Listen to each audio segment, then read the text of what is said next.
One of the obstructive causes of urinary retention are fibroids. So, fibroids, once they become an issue that's significant enough to influence bladder health, a lot of times they are too big to be able to really influence with natural medicine, the herbs that we use, the visceral manipulation, and so forth. So the goal in natural medicine is to try to intervene early or to offer post-procedure, post-surgical care afterwards, and then also treat so that they won't come back. So our goal is to slow the growth or to help prevent growth of fibroids. Most women are going to get fibroids by the time they're in their 40s and 50s. So we just want to slow it down so that the fibroids aren't large enough to create an issue for any other systems in the body. We use adaptogens to influence the estrogen and progesterone and their receptors. We also work with environmental exposures that are estrogenic to try to decrease the amount of estrogens that women take in.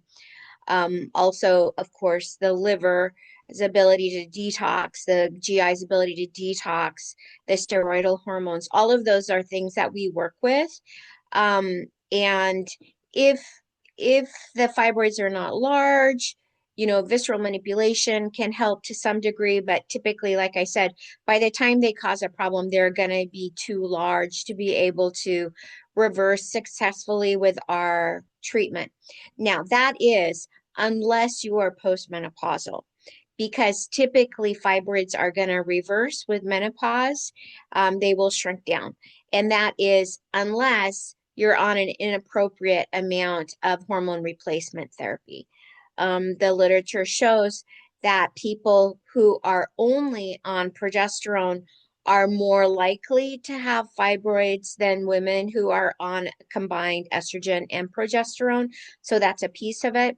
The other piece is if you get put on doses that are way too high, then that can definitely cause your body to begin forming fibroids again. So fibroids are diagnosed with a transvaginal ultrasound by and large. Um, if you do have to have the fibroids removed, pardon, or if you need to get a hysterectomy because the fibroids are too large, or whatever procedure that you need, that you and your gynecologist decide, it's really imperative to get visceral manipulation afterwards, because any procedure, any surgery is going to cause adhesions and will create more problems.